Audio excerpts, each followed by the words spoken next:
calorimetría y formas de transmisión del calor. Repasaremos conceptos y modelos matemáticos.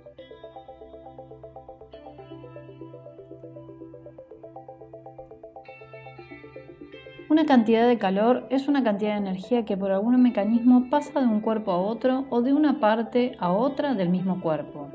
El flujo de calor se produce siempre desde zonas de mayor temperatura a las de menor temperatura. Indefectiblemente, al cabo de un cierto tiempo, el cual depende de la naturaleza del sistema que estemos estudiando, las temperaturas de los cuerpos o las distintas zonas tienden a igualarse en un valor al que llamaremos temperatura de equilibrio. Cuando se alcanza esta igualdad, cesan los intercambios de energía y se ha llegado al equilibrio térmico. Experimentalmente, se sabe que cuando existen intercambios de energía térmica, los resultados muestran que la cantidad de calor, Q, intercambiada es proporcional al incremento de la temperatura, ΔT. También se sabe que la cantidad de calor es directamente proporcional a la masa del cuerpo. Resumidas en esa expresión, allí aparece también el calor específico, que surge como constante de proporcionalidad para cada sustancia en particular. En definitiva, será la cantidad necesaria que necesita una sustancia para elevar su temperatura en 1 grado centígrado por unidad de masa. Cabe aclarar que es grado centígrado, admitiendo cualquiera de las dos escalas centígradas, Celsius o Kelvin. Esta expresión lleva implícita una convención de signos y una interpretación de lo que está sucediendo con la energía. Si un cuerpo eleva su temperatura, resulta que este ΔT será positivo, es decir, mayor que 0. Por lo tanto, Q también será positivo. Resulta entonces que el cuerpo absorbió energía de una fuente de mayor temperatura. Por el contrario, si un cuerpo disminuye su temperatura, resulta que ΔT será menor que 0 y por lo tanto Q será negativo. Resulta entonces que el cuerpo cedió energía a una fuente de menor temperatura. Hay situaciones en las que una sustancia puede recibir o ceder calor sin que varíe su temperatura, como en los casos en los que la sustancia cambia su estado de agregación. Para que esto suceda, la sustancia debe tener una temperatura llamada de cambio de estado, donde la energía involucrada no se traduce en un cambio de temperatura, sino en un cambio de fase o de estado de agregación. En ese proceso, la temperatura permanece constante hasta que toda la sustancia haya cambiado de estado. A esta cantidad de calor la llamaremos calor latente y se diferencian dos: fusión y vaporización. También existe el calor latente referido a la volatilización, pero excede nuestro curso. El calor latente de fusión es el mismo numéricamente que el calor latente de solidificación, pero con signo opuesto. El signo surge de interpretar si el cambio de estado se realiza absorbiendo o cediendo energía, positivo y negativo respectivamente. Lo mismo sucederá para el calor latente de vaporización y condensación, ya que son procesos inversos. Entonces, en este caso tendremos que a la cantidad de calor intercambiada, que sí depende de la temperatura, lo vamos a llamar calor sensible, y a la cantidad de calor intercambiada, que no depende de la temperatura y que está asociado al cambio de fase, al cambio de estado de agregación, lo llamaremos calor latente. Cada sustancia tendrá su propia característica, en este caso L será el calor latente, que será la energía requerida por una sustancia para cambiar de estado y que depende solo de... Para el caso del agua, el diagrama de cambio de fase es bien conocido. Por ejemplo, podemos tener agua en estado sólido, comúnmente llamada hielo, a temperaturas menores al 0 Celsius. Cuando llega a 0 Celsius, que la temperatura de cambio de estado permanecerá en esa temperatura hasta que toda la masa de agua pase al estado líquido. Durante todo ese proceso conviven tanto el agua sólida como el agua líquida. Una vez que todo el sistema está en estado líquido, si le seguimos entregando energía, seguirá aumentando su temperatura, hasta que llegue al nuevo punto de cambio de fase, que son los 100 grados Celsius. Una vez en esta temperatura, se le seguirá incrementando la cantidad de energía y esa energía estará solo disponible para hacer el cambio de fase. En este caso también convivirán, la temperatura se mantiene constante y convivirán tanto el agua en estado líquido como el agua en estado gaseoso. Una vez que toda la sustancia ha pasado de estado, ha cambiado de fase líquida a fase gaseosa, si le seguimos entregando energía, en este estado el agua puede seguir incrementando su temperatura.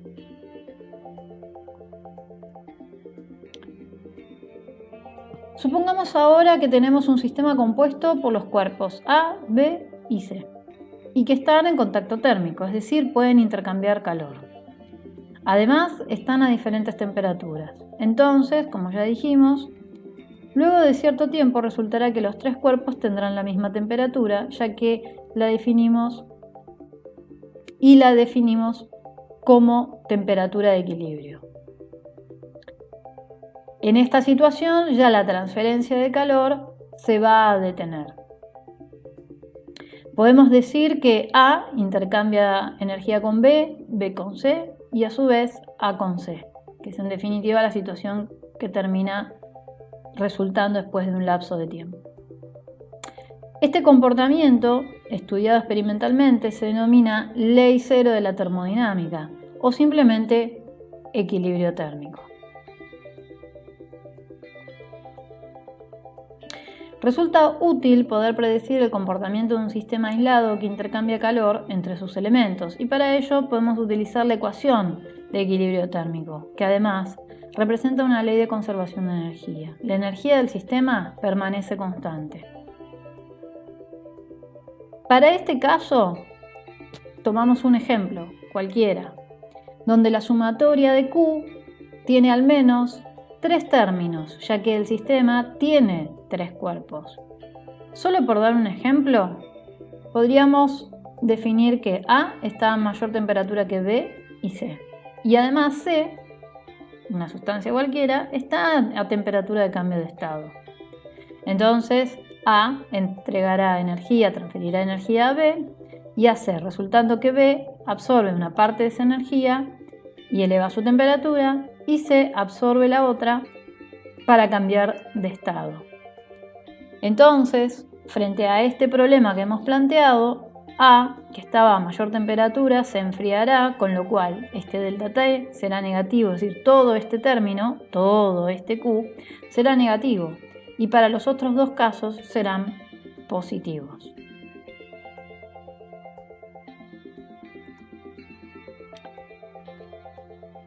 Mencionamos la idea de contacto térmico como la condición para que dos o más cuerpos intercambien calor. Esa condición puede darse de 3 formas: conducción, convección y radiación. Cabe aclarar que estos fenómenos no se dan de a uno de forma excluyente. Pueden presentarse más de uno dependiendo de las características de los componentes del sistema estudiado. Veamos entonces brevemente cada uno. La conducción es el proceso de transferencia de calor para una sustancia en estado sólido, ya sea dentro del seno de dicha sustancia o por estar en contacto físico con otra sustancia a diferente temperatura. Nótese aquí que tendremos entonces dos temperaturas, dos fuentes, una mayor y otra menor, y que la transferencia de calor se produce en todo el área de contacto de estas dos superficies. En el caso de los fluidos, líquidos y gases, la transferencia se realiza por convección, que implica necesariamente el transporte de materia, es decir, el fluido se mueve. Este movimiento surge a partir de la diferencia de densidad del fluido. A medida que la temperatura aumenta, el volumen también, pero la densidad entonces disminuye y esto permite al fluido ascender. Paralelamente se producen corrientes descendentes del fluido a menor temperatura, que su densidad aumenta. Se las denomina corrientes convectivas, y en este caso se lo presenta como un fenómeno espontáneo. Por último, el mecanismo que permite intercambiar calor sin necesidad de contacto físico ni de un medio material es la radiación de ondas electromagnéticas. Se suele asociar a los fenómenos térmicos la radiación infrarroja, ya que su interacción se evidencia como una variación de temperatura, pero cualquier onda electromagnética es portadora de energía y por ende puede transferirla. La radiación es un fenómeno que tiene origen en las interacciones de las partículas subatómicas y que no entraremos en detalle, ya que excede nuestro curso, pero cabe aclarar que cualquier fenómeno que posea una temperatura distinta del cero absoluto irradiará energía térmica en forma de radiación electromagnética. En particular, solo estudiaremos la conducción del calor. La expresión que lo sintetiza es la ley de Fourier para la conducción térmica. En esta ley tenemos varias variables: la variación de la cantidad de calor, la variación del tiempo, es decir, que vamos a tener una cantidad de energía intercambiada por un intervalo de tiempo. K, que será la conductividad térmica del material y depende específicamente del material. A será la sección que tiene que atravesar esa energía y que tiene que ver con el contacto de estas dos fuentes a diferente temperatura.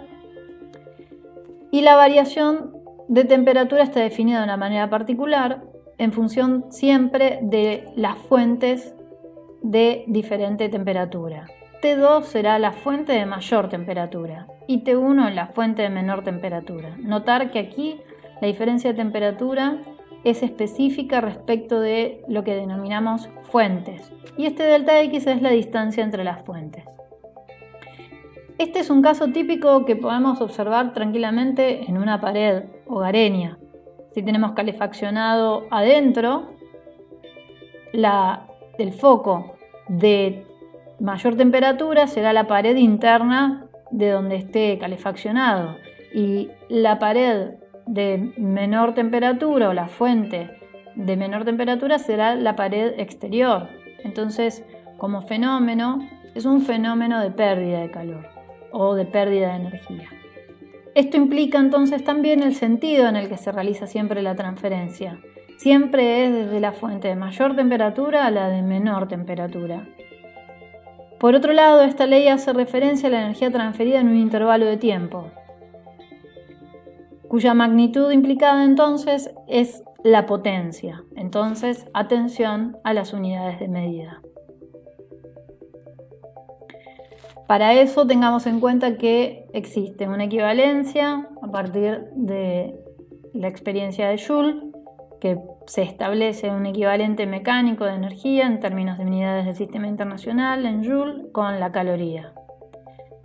Para los valores que estuvimos trabajando, la conductividad térmica tiene unidades en el sistema internacional, unidades en el sistema tradicional y unidades en función del sistema internacional, pero expresadas desde la potencia. El calor es una forma de energía, así que su unidad es el joule para el sistema internacional, pero es tradicional seguir usando la caloría. El calor específico tendrá estas unidades en el sistema internacional y las correspondientes en el tradicional, y el calor latente en el sistema internacional y en el sistema tradicional respectivo.